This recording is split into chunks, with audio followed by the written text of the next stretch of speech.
What's happening right now in the Charleston, South Carolina real estate market? Where are we headed in 2024 with prices, interest rates, affordability, supply and demand, and the economy? That's what we're discussing today. So whether you want to buy, sell, or invest, stick around for a market update on Charleston, South Carolina.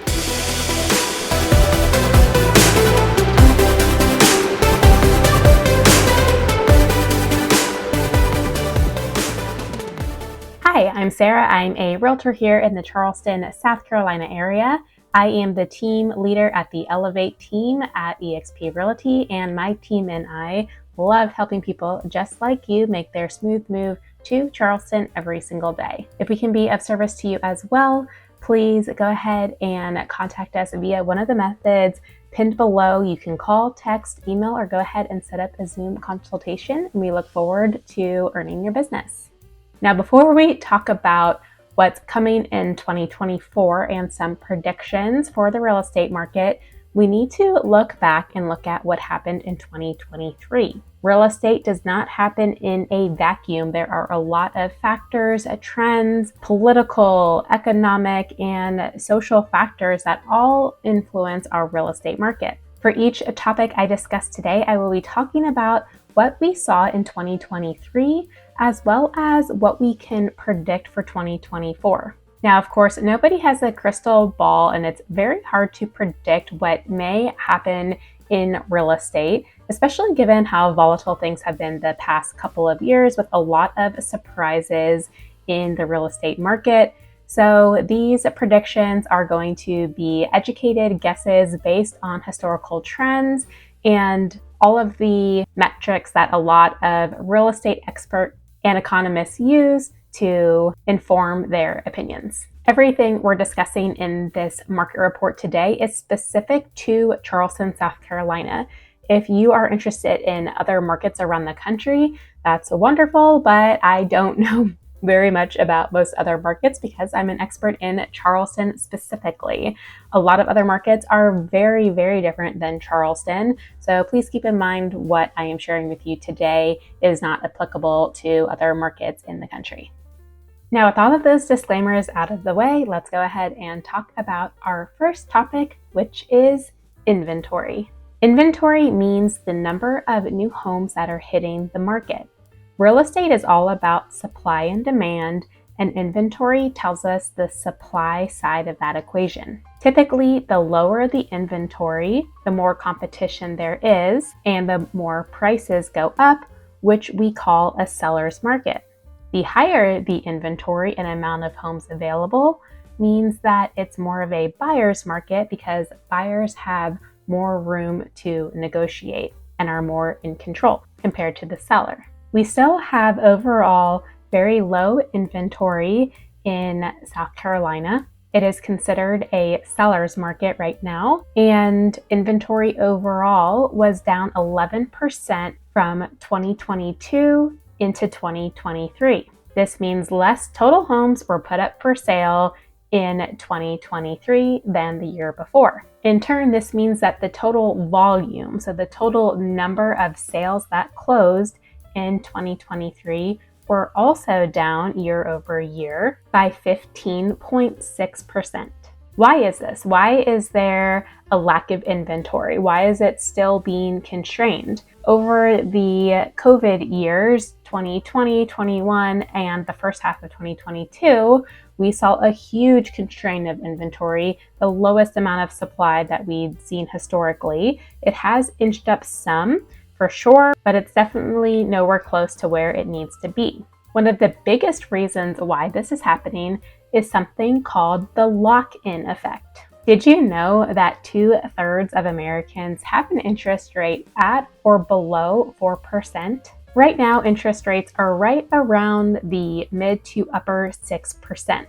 So if you want to move, and let's just say, for example, that your current interest rate that you have locked in is 3.5%, and now you're looking at 6.8%, that just doesn't pencil out very well for a lot of people. If you have a growing family and you need a bigger home, but you look at not only the cost of the house you want being higher, but the interest rate also being higher, It just can make it very unaffordable for you to want to upsize. Now, on the contrary, it also doesn't make sense for some people who want to downsize because they actually could be buying a cheaper home, but because of the higher interest rate, their monthly mortgage payment could be even higher than what they're currently paying, even though this newer home has a cheaper purchase price than their current ones. So let me give you an example just so you can really understand this and it's very crystal clear. 2 years ago in 2022, a $400,000 home would cost you about $1,800 per month. Now in 2024, let's say you want to move into a similar home that's also $400,000. It's going to cost you about $2,661 per month. That's an increase of 48% for a similar home.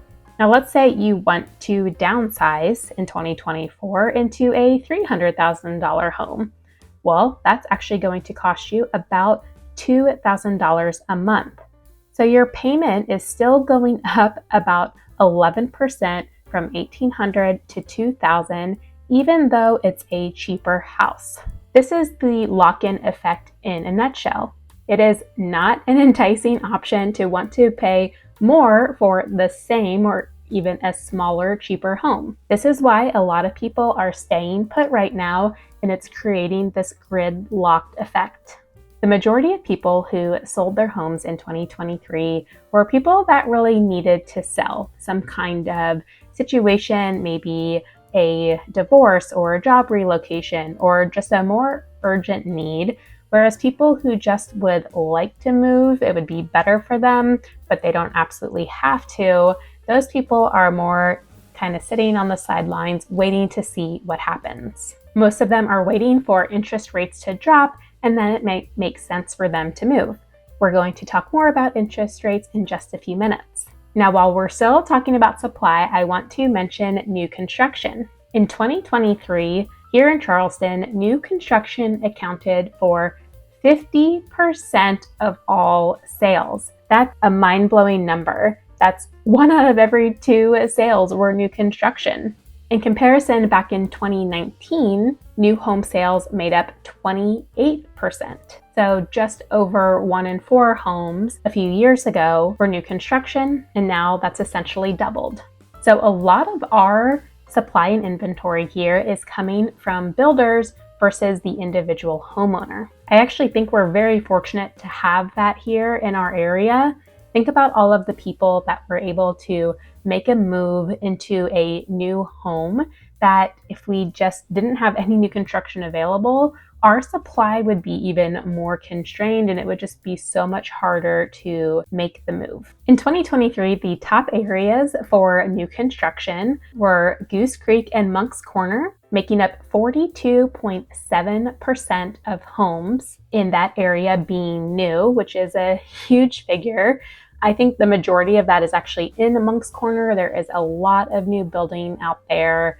The land is a bit cheaper. The cost of living overall in that market for homes is definitely lower. So a lot of builders have been building out that direction. Coming in at number 2 for top areas of new construction at 38% is Wando and Cainhoy. This area is nestled right along the Wando River, really in between Daniel Island, Hugie, and Mount Pleasant. And there is a lot of new construction here because there's a pretty decent amount of land and it's close to a lot of hotspots like Mount Pleasant and like Daniel Island. So it's becoming a pretty sought after area. The third top area for new construction is Somerville, coming in at 37%. No big surprise there. If you watch this channel, you'll know that Somerville is a huge area for builders. There's a lot of new construction. There has been for many years, and there will be really for the foreseeable future. And finally, Johns Island comes in at number 4 with 30% of their sales being new construction. Johns Island was really heavy in new construction over this past decade. It's calmed down a bit compared to where it was, but there is still quite a bit of new construction on Johns Island. So for 2024, we still expect to see a lot of new construction sales.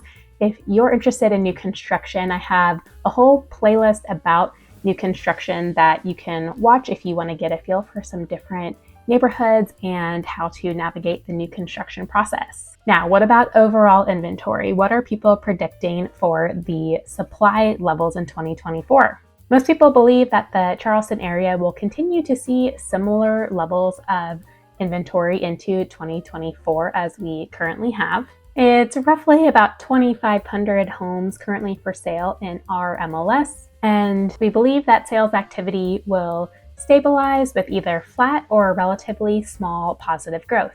The big reason that supply would go up is if interest rates drop. If that happens, sellers can start to make the math work out in a way that makes more sense for them, and the lock-in effect will start to dissipate. We'll talk more in a minute about if we expect interest rates to drop in 2024. First, I want to talk about prices. The median price for a home in 2023, which includes everything, single-family homes, townhouses, condos, and mobile homes, came in at $414,000. That's up from $405,000 in 2022, which is a rate of 2.2% in appreciation. If you isolate just for single-family homes, taking all the other types of dwellings out of that equation, then the median price comes in at $435,000. That's up from $427,000 in 2022, which is a 1.8% increase in overall appreciation year over year for single-family homes. So that's really a return to normalcy. On average, we see about 2 to 3% in appreciation of homes historically. Now, during the wild, wild west years of COVID, home prices went up a whopping 45% in just 3 years here in Charleston. Yes, you heard me right, 45%.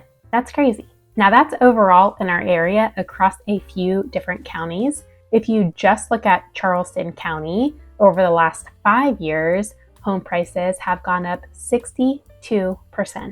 Those are just wild numbers. Obviously, it's not sustainable, it's not affordable. So seeing the recent appreciation of about 2% in 2023 has been a big relief. It's a great indicator that things have started to stabilize after those pretty insane increases. Though keep in mind that is a general marker for our entire Charleston MLS, which again covers a huge area. Of course, each suburb, area, and even specific neighborhood can vary dramatically. So for example, I thought I'd share with you that there are 8 different areas in our MLS that actually had double-digit appreciation in 2023. So while when you take the averages and medians of everything, it was just about 2%, there are some areas that had way more appreciation than that in just 2023. So when we look year over year from 2022 to 2023, we have coming in at number 1, again, that Wando and Cane Hoy area I mentioned earlier with all the new construction. That area appreciated 26.8% in the last year. A lot of the new homes being built there are on the higher end of the spectrum, so it's definitely bringing prices up. Next, at 17.6%, we have the Peninsula Charleston outside of the Crosstown, which is the part of downtown north of the Crosstown, aka 17, so places like Wagner Terrace, for example.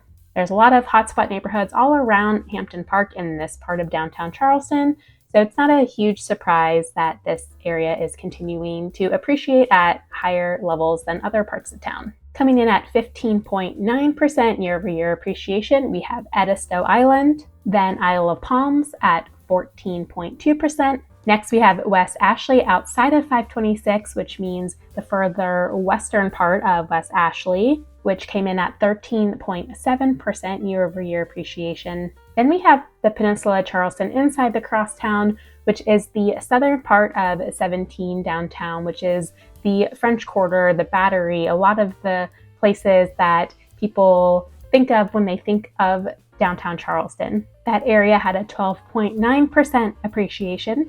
Next, we have Daniel Island coming in at 11.7%. And finally, west of the Ashley, beyond Rantals Creek, came in at 11.3%. 3%. So keep this in mind as a frame of reference if you are wanting to buy here in the Charleston area, that some of these areas have really seen a big increase in prices, which could mean that they're great to invest in because they're popular, but you're also going to be paying more compared to some other areas of Charleston. Now, I'm sure you're wondering, what does this mean for prices in 2024? Well, Realtor.com recently came out with the housing forecast of the top 100 markets for 2024 as ranked by their expected sale and price growth rates. The prediction for the Charleston metro area is that median prices will go up 3.7% in 2024. As we just discussed, some parts of our market have been very stable, while others have seen huge amounts of appreciation still. So most of us believe that 2024 is going to be pretty similar pattern unless interest rates dramatically drop. If rates go down, competition is going to go up as more buyers enter the marketplace. Yes, inventory, aka our supply, may also go up if rates come down, as we discussed earlier, but keep in mind that 70% of sellers are actually also buyers. They're selling one home to move to another, so it actually is a net gain of 0 in our overall inventory for that segment of sellers. It's really only 30% of sellers then who are selling and not buying another home, which adds a surplus of inventory to our market. The key thing that everybody is watching to help us know what housing prices are going to do in 2024 is actually related to interest rate. When interest rates drop, competition is going to go up, and if the supply hasn't increased a large amount, then we are going to see a repeat of what we saw in the COVID days with multiple offers and really just crazy terms and this frenzy of buying activity. A lot of housing experts like Fannie Mae and Zillow have said that they think that number is somewhere below 6%, so somewhere in the mid to upper 5% is where rates would have to get in order to create another frenzy. So whatever is going to happen with interest rates this year is hugely important. So let's go ahead and take a deeper dive into the interest rates outlook.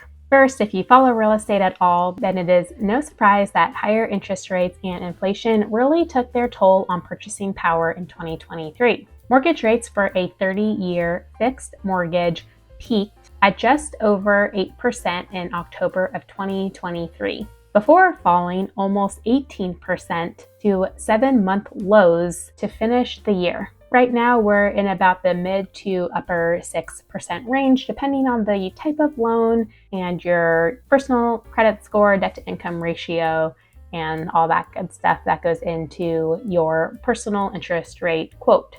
So we saw the fastest rise ever in our country of interest rates from 2022 into 2023. And now they dipped down again just a little bit. So where are we going with interest rates in 2024 is the million-dollar question. As we've been discussing throughout this video, a lot of what is going to happen in our market this year is hinging on interest rates. While everyone, of course, wants to see lower interest rates from an affordability perspective, the Federal Reserve has to be really careful not to drop rates too quickly, because then, like I just said, there's going to be another frenzy like there was during COVID. And then we're going to have the exact same problems that we had in the second half of 2020 through the midway point of 2022. The Federal Reserve's job is to control inflation and keep it low, and they feel like they're seeing some signs for what they're calling a soft landing, where they have been able to reduce inflation without creating a huge recession, but they are still fighting some headwinds, so aren't out of the woods just yet. However, the Federal Reserve did announce at the end of 2023 that they are expecting likely at least 3 rate cuts in 2024. Now, this is not a guarantee, but it did give banks a lot of confidence, and they started writing and pricing in lower rates, which is why rates have fallen since October. Also, as an important side note for all you economists out there, The Federal Reserve does not control mortgage rates. They change the federal funds rate, but mortgage rates are more closely correlated with the bond market. Now, often these things are all correlated, but not necessarily, so I just wanted to mention that. So the Federal Reserve has a goal of inflation to be about 2%.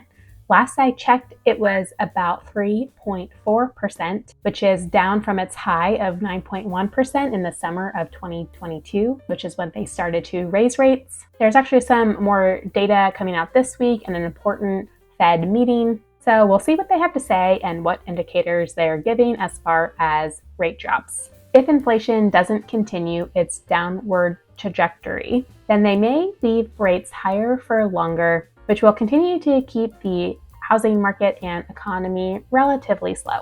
If they think that inflation has really gotten under control and that it's going to be really sticky, where it's not just a short-term indicator, but that they really think that they've gotten a grip on it for the longer term, then they will start to cut rates. So it'll be really interesting to see what happens. Fannie Mae just revised their 2024 forecast for mortgage rates. In Q1 of 2024, they're predicting it's going to average 6.4%. Then they're predicting small drops into quarter 2 down to 6.2%. And another small drop into quarter 3 down to 6%. Finally, moving into quarter 4, they're predicting it will be 5.8%. So our rate's actually going to dip into the 5% this year. At this point, it's really anybody's guess. A lot of people feel very confident that they will at the end of the year, while other people think that they're going to stay in the 6s. Overall, though, it does seem like everything is really headed in the right direction regarding inflation and the economy and interest rates, so that is really great news. I will also mention briefly here that 2024 is an election year. And without getting political, let's just say that we all know the current president really wants to get reelected, and having a strong economy is one of the ways that he may be able to pull that off. So if interest rates lower as we get further into 2024, and he can say that it was because of his great economic plan, then there's probably a better chance that he's going to get reelected.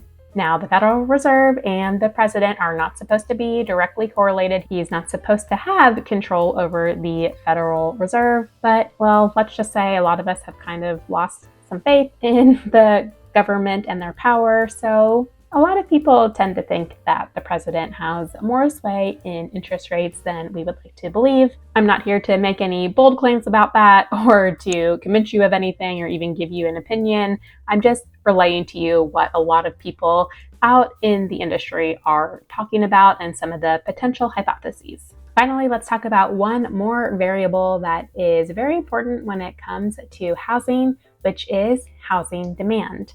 Now, we've been talking about supply, I've been mentioning demand, but I want to get into demand a little bit further. There are 3 main factors that influence housing demand. 1 is mortgage interest rates, which we just discussed. 2 is the strength of the labor market. And 3 is population growth. So local economies are, of course, super important in the real estate market. And our local economy here did cool some in 2023 with higher inflation and interest rates. However, it's proven to be very resilient. We have a healthy labor market here with employment levels currently 5.9% above pre-pandemic levels, and we have steady wage growth and consumer spending. There's also a lot of businesses that are moving to South Carolina and Charleston because we're a friendly business state and there are all kinds of large investments being made in our area. So overall, the labor market here is doing great. When it comes to population, the South Atlantic region overall is projected to experience more population gains than any other U.S. region through 2040. They're estimating an increase of 13.9 million people to this region. And moreover, this was very surprising to me, but new census data shows that South Carolina is the fastest growing state in the United States. Wow. Between July 2022 and July 2023, our state's population grew by 90,000 people. Where are people moving from? Well, we're still waiting on the 2023 data, but the 2022 data shows that the top feeder states were North Carolina, Georgia, and New York. According to Redfin, the top online searches that are looking to move to Charleston are coming from the DC, New York City, and LA metro areas. U-Haul also recently announced its top growth cities for 2023. They calculate the growth cities by each city's net gain or loss of one-way equipment from customers' transactions in a calendar year. Charleston/North Charleston ranked number 3 in the country. While the U-Haul migration trends don't correlate exactly with population growth, their growth index is still an effective gauge of how well cities are attracting and maintaining residents. So with South Carolina specifically being the fastest growing state in the nation, and Charleston specifically experiencing a lot of that population growth, I can't foresee housing prices dipping anytime in the future. We check off population growth, we check off a strong labor market, and sooner or later, be it the end of 2024 or 2025, we're going to check off more modest levels of interest rates. So it's really the perfect variables that you look for when you look for a strong housing market. Overall, it seems like our greatest levels of readjustment are likely behind us. We're still stabilizing and balancing out some of the huge levels of appreciation and growth that we have seen. And while there are subsets of our market that are experiencing greater than normal levels of appreciation, overall, the market seems to be returning to some kind of normal level. However, supply is still low. So I, for one, am super curious to see what 2024 has in store, and I would love to know your predictions as well. If you have any thoughts about what you're expecting to see here in the Charleston area in 2024, be it around prices, interest rates, supply, or anything that we've discussed in today's video, please leave a comment below and I would love to hear your perspective.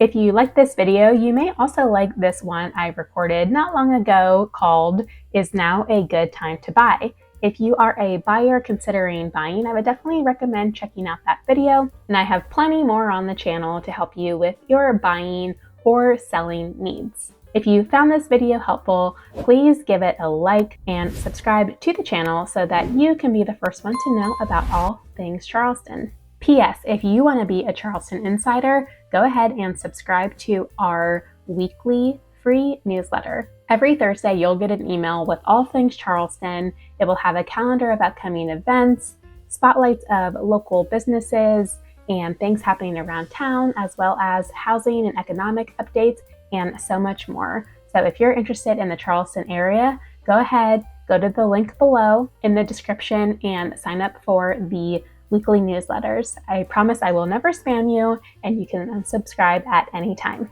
Thanks, and I look forward to seeing you in your inbox. Thank you so much for watching, and I'll see you in the next video.